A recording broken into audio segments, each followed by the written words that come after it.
Escribe también al ángel de la iglesia de Esmirna. Esto dice el primero y el último, el que murió y ha vuelto a vivir. Yo conozco tus sufrimientos y tu pobreza, aunque en realidad eres rico.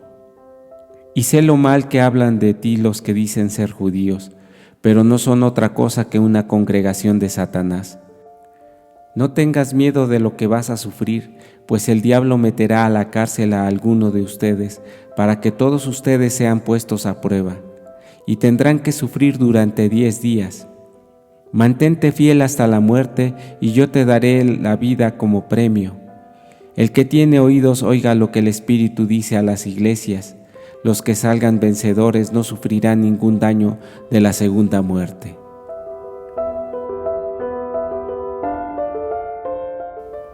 La ciudad de Esmirna. Ubicado en el mar Egeo, el puerto de Esmirna es el segundo puerto más importante de Turquía y la tercera ciudad más poblada de este país. El origen de su nombre proviene del griego ismima, que significa mirra, y también comprende con el significado de aroma agradable. Se cree que fue fundada unos 3000 años antes de nuestra era por los léleges.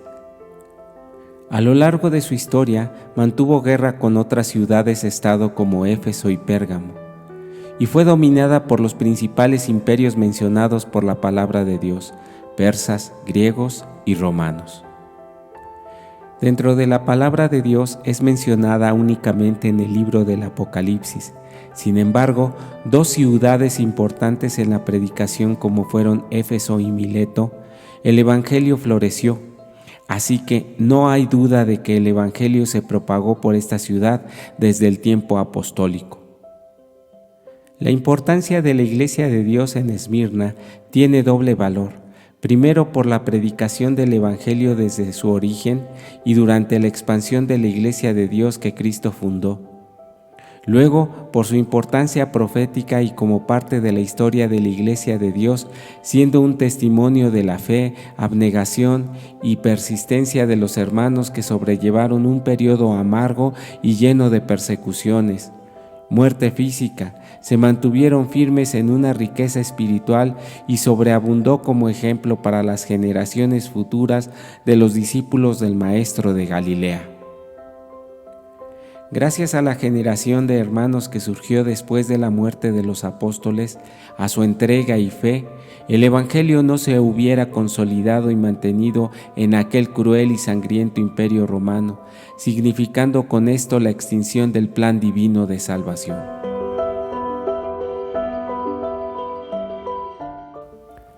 El mensaje a Esmirna. Esmirna cubre el periodo desde el año 100 al 313 aproximadamente. Fue la iglesia que mucho sufrió la persecución bajo los emperadores romanos. Policarpo, discípulo de Juan, el que escribe el Apocalipsis, que fue también ministro de la Iglesia de Dios en Esmirna en los primeros días de este periodo, murió bajo el martirio y sufrió por los años 155 y 156, según la historia de Newman. Algunas de las razones de su persecución era que se rehusaban a dar culto a los emperadores, se oponían a la sujeción de sus ritos y mezclarse con sus festividades. También porque la Iglesia de Dios se parecía en su doctrina y algunas costumbres a los judíos, y las experiencias del imperio en la región de Judea fincaron un odio y desprecio por toda costumbre venida por esta región del mundo. Los emperadores los consideraban a ellos como sociedades secretas y prohibidas por el gobierno romano por razones políticas. El libro de los mártires de Fox da una lista de 10 persecuciones principales realizadas por los emperadores paganos. El último de estos emperadores paganos, que hizo intentos desesperados por exterminar la nueva religión, fue Diocleciano. Esta persecución duró 10 años, del año 303 al 313. Este hizo guerra contra los santos. Las escrituras fueron el objeto principal de ataque y destrucción. Este fue el periodo de persecución al cual se refiere el verso 10 del capítulo 2 de Apocalipsis. Y tendrás tribulación de 10 días, años. Sé fiel hasta la muerte y yo te daré la corona de la vida. Aquel que fue muerto y que vive, les hace algunos encomios y le da la seguridad a la Iglesia, compartiendo a los creyentes el hecho de que Él sabía sus tribulaciones, sus terribles persecuciones. Él sabía de sus pobrezas, probablemente a causa del robo de sus bienes, según leemos en Hechos 10, 32, 34, pero que aún eran ricos, ricos en la fe y en la gracia. Sus tesoros estaban ya en los cielos, según Mateo 6, 19 al 21. Los que dicen ser judíos. Sobre esto hay dos aplicaciones que se pueden considerar válidas. La primera es que los judíos se habían convertido a la Iglesia de Dios, se habían tornado como una sinagoga de Satanás. No todos, por supuesto, solo algunos, porque se habían unido a los romanos para perseguir a los santos por cuanto sus puntos de vista no habían sido aceptados en la Iglesia de Dios. La otra aplicación es que hubo en la Iglesia misma algunos que pretendían ser judíos espirituales, según leemos en Romanos 2, 28 y 29, y estos con hipocresía se hacían pasar como judíos cristianos, aunque no tenían ninguna característica de verdaderos creyentes de la fe. Sé fiel hasta la muerte es una amonestación para la Iglesia y que se mantuvieran fieles aún bajo las adversas circunstancias. La fidelidad sería recompensada con la corona de la vida, pero no ahora, porque la corona de la vida es el premio final a nuestra carrera, según leemos en 2 de Timoteo 4, 7 y 8, no en el momento de morir. Vencedores. Los vencedores no recibirán daño de la muerte segunda, porque aquella muerte es la muerte eterna. Los hombres pueden matar el cuerpo, pero jamás quitar la vida eterna, según Mateo 10, 28. Esmirna fue la iglesia fiel. Se dice que Policarpo, que fue ministro, que cuando le pidieron que se retractara de su fe ante los jueces paganos, él contestó con estas nobles palabras: He servido a mi Señor 86 años y Él jamás me ha sido infiel. ¿Cómo puedo yo ahora blasfemar en contra de mi Rey y mi bendito Salvador? Las persecuciones.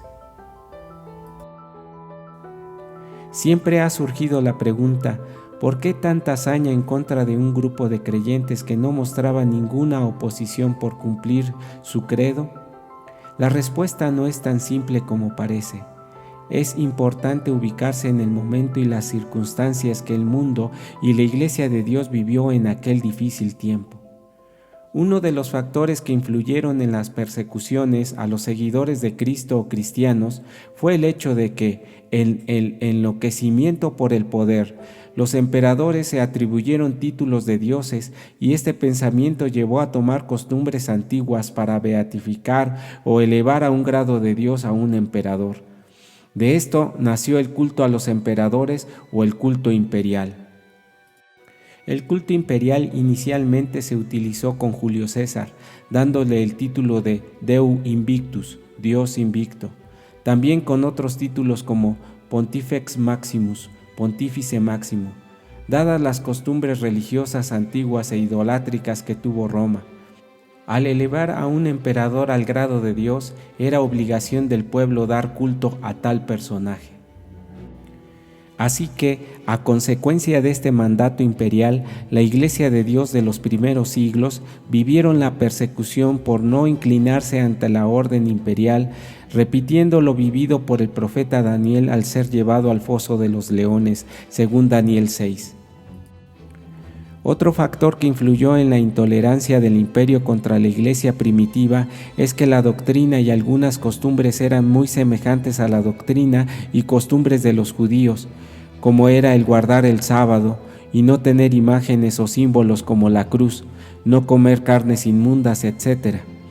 Para los gobernantes romanos no era de su interés conocer más de los diferentes grupos y credos venidos por la tierra de Sión. Unido a lo anterior, los levantamientos judíos colmaron la tolerancia de los romanos y cualquier reunión no permitida la consideraban como conspirativa y a un atentado en contra del imperio. Seguramente pudieron haber existido muchos factores más para que el odio e intolerancia del imperio y los pueblos conquistados persiguieran a la Iglesia de Dios.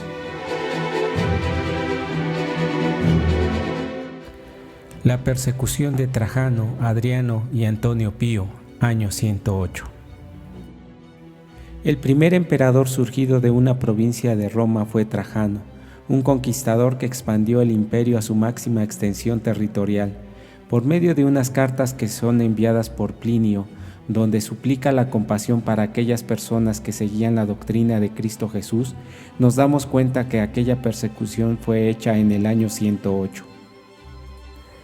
Todo lo que ellos contaban acerca de su crimen o error, como tenga que llamar, solo consistía en esto, que solían reunirse determinado día antes del amanecer y repetir juntos una oración compuesta a su Dios, y a comprometerse por obligación no ciertamente a cometer maldad alguna, sino al contrario, a nunca cometer hurtos, robos o adulterio, a nunca falsear su palabra, a nunca defraudar a nadie. Después de lo cual era costumbre separarse y volverse a reunir después para participar en común de una comida inocente. Libro de los Mártires de Fox.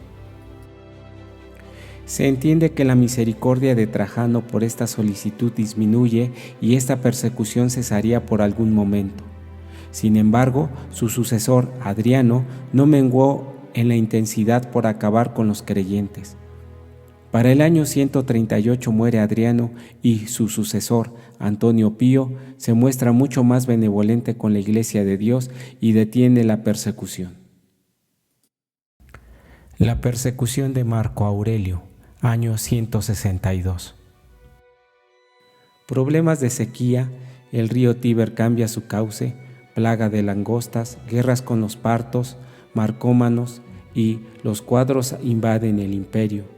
Llegan desplazados los bárbaros y luego la peste atacando al imperio.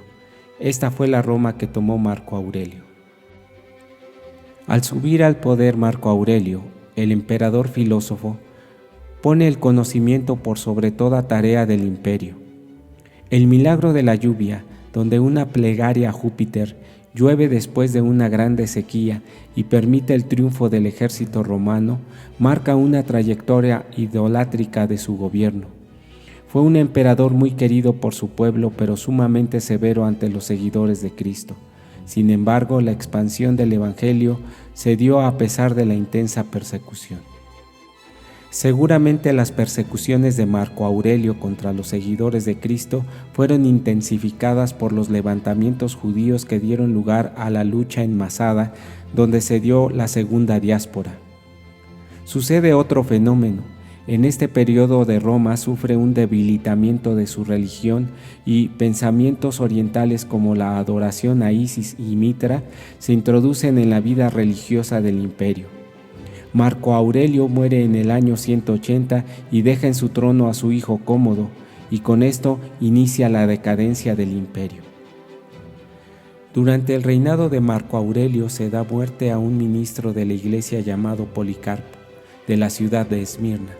Poco se conoce, pero por escritos donde explican que fue instruido por el apóstol Juan, esto se conoce por Irineo, que escribe por los años 200 sobre él. Policarpo vive una época de persecución donde el imperio castiga por las denuncias al no honrar a los dioses paganos y el culto imperial. El ministro ya anciano es llevado a juicio y condenado a la hoguera entre el año 155 y 156. Las catacumbas.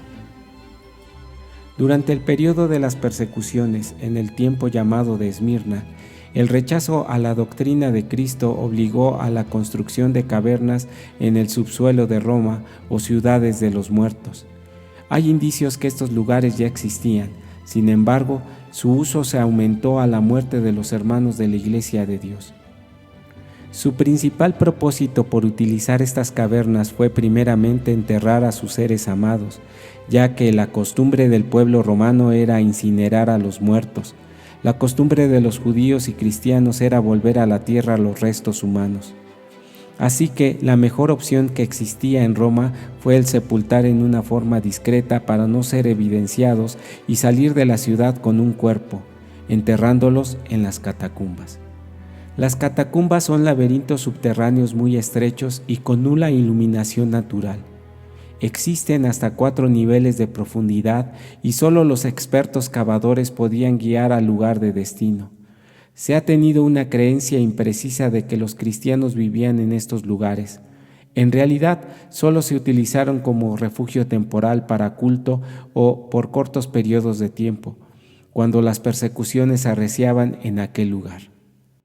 Un dato importante es que en las tumbas de los cristianos no existe ningún símbolo o crucifijo u otra representación utilizada después del nacimiento de la Iglesia Católica en el año 325, lo cual es un grato testimonio que demuestra que el símbolo de la cruz no es ni remotamente el símbolo de Cristo. A lo largo de la historia de estos lugares los han convertido en culto a los muertos o a los santos, pero esta costumbre es venida de la idolatría. La introducción del culto al dios Sol invicto. Después de la decadencia religiosa del Imperio Romano en el periodo de Marco Aurelio, la dinastía Severa abre la oportunidad invaluable de religiones orientales y antiguas. El emperador Lucio VII Severo, que gobernó entre el 193 y 211, fue un promotor o al menos un emperador permisivo al culto del dios el Gabal, o mejor conocido en la Biblia como el dios Baal. Esta influencia vino por su matrimonio que tuvo con Julia Dobna de Siria, hija de sacerdotes del dios Baal o el Gabal. Uno de los sucesores de esta dinastía fue Heliogabalo, hijo adoptivo del emperador Carajaya. Este joven emperador era sacerdote y sirvió al dios el Gabal. Durante su reinado puso de moda el culto al dios Mitra y puso de moda la celebración al llamado dios Sol invicto. El culto al dios el Gabal era un culto lleno de perversión y descomposición moral con orgías y locura. Alejandro Severo, sucesor de Heliogabalo, creó una ley de tolerancia religiosa incluyendo al cristianismo, dando inicio a una combinación de religiones. Tras su muerte, iniciaron 50 años de crisis en el imperio en el año 235. Aureliano, emperador del 270 al 275, terminó con la crisis del siglo III, haciendo las reformas religiosas e imponiendo el culto al dios Sol invicto como principal deidad en el panteón romano. No persiguió a ninguna religión, pero conformó la idea de un solo dios para el imperio. Un dios, un imperio, idea que adoptaría posteriormente Constantino. Es conocida, por otra parte, la intervención de Aureliano en algunas disputas entre los cristianos de Antioquía relativas a distintas herejías.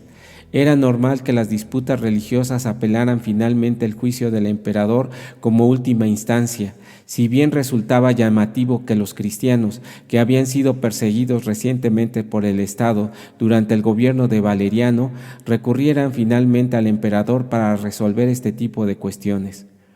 El gobierno de Aureliano da fuerza al culto al dios Sol invicto, que en años siguientes conformarían la base de la doctrina católica, con una mezcla de ideas idólatras y un barniz de cristiandad. La persecución de Diocleciano, 303 al 313. Emperador desde el 20 de noviembre del 294 y al 1 de mayo del 305, nuevamente da auge al pensamiento de ser un emperador y Dios y protagoniza una persecución de 10 años, la más sangrienta. El odio de Galerio, hijo adoptivo de Diocleciano, que, estimulado por su madre, una fanática pagana, nunca dejó de empujar al emperador para que iniciara esta persecución hasta que logró su propósito. El día 23 de febrero del 303, el día en que se celebraba la Terminalia, en el que, como se jactaba, esperaban terminar con el cristianismo, en el día señalado comenzó la persecución en Nicodamia, en la mañana del cual el prefecto de la ciudad actuó con un gran número de oficiales y alguaciles a la iglesia de los cristianos, donde, forzando las puertas, tomaron todos los libros sagrados y los lanzaron a las llamas. Esta persecución se distinguió de una lucha por eliminar todo rastro de la doctrina de Cristo sobre la tierra, quemaron los libros, atacaron los lugares de reunión como lugares de oración y hogares. Fue una persecución abierta y sin misericordia, porque en el pasado las persecuciones eran por denuncia, pero esta última era por búsqueda y destrucción total por el edicto del emperador. Así que este edicto permitió el desenfreno de la gente extremista venida del paganismo por su odio, muy similar a las provocaciones de la Alemania nazi contra el pueblo judío en la década de los 30 del siglo pasado. La crueldad se apoderó de Roma una vez más y los sacrificios públicos se hicieron actos comunes y apoyada su injusticia por los que apoyaban el edicto imperial. Galerio llegó al punto de incendiar el palacio imperial para culpar a los cristianos con el fin de fomentar el odio. En esta persecución no hubo respeto por edad o sexo. El nombrar a Cristo Jesús era suficiente prueba de cargo para ser muerto. Muchas casas fueron incendiadas y familias cristianas enteras perecieron en las llamas. A otros les ataron piedras en el cuello y atados juntos fueron llevados al mar. La persecución se hizo en general en todas las provincias romanas, pero principalmente en el este. Por cuanto duró 10 años, es imposible determinar el número de mártires ni enumerar las varias formas del martirio. Por esta razón, el libro de Apocalipsis dice: no tengas ningún temor de las cosas que has de padecer. He aquí, el diablo ha de enviar a algunos de vosotros a la cárcel para que seáis probados y tendréis tribulación por 10 días. Sé fiel hasta la muerte y yo te daré la corona de la vida. Apocalipsis 2:10. El ingenio perverso y muerte hizo de esta época una industria de la muerte. Potros, azotes, espadas, dagas, cruces, veneno y hambre fueron los instrumentos de muerte comúnmente utilizados. Aun cuando no todas las provincias buscaban matar a los cristianos, provocaban hacerles una vida miserable.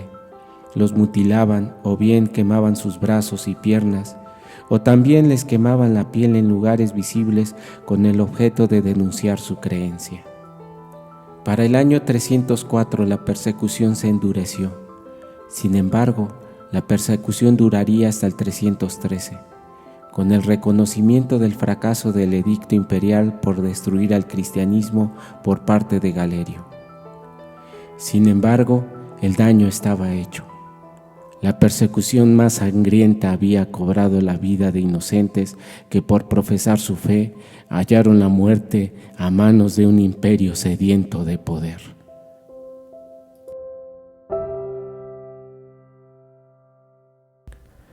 El final de la etapa de Esmirna. La mirra es una sustancia aromática útil para elaborar perfumes y también se utiliza para embalsamar a los muertos.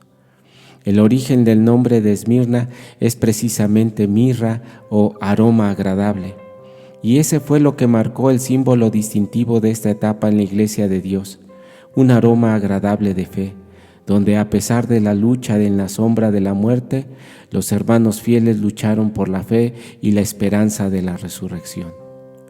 La mirra se untaba a los muertos para disminuir el olor de la descomposición.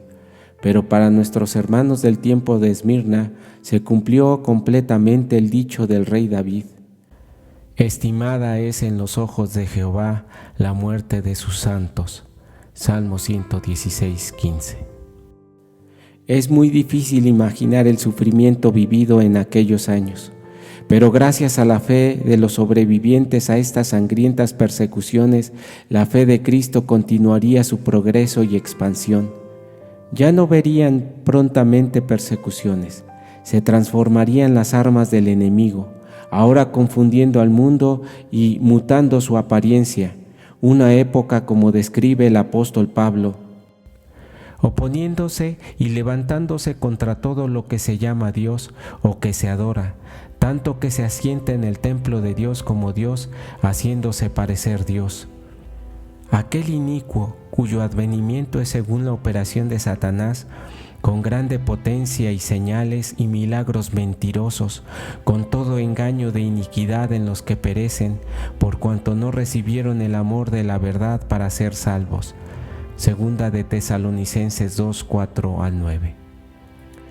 La lucha cambiará de la tortura y ahora vendrá la lucha para mantener la doctrina pura y la firmeza en las enseñanzas de la doctrina verdadera, donde el trono de Satanás se conformaría, iniciando el periodo de Pérgamo. Dios bendiga a su iglesia.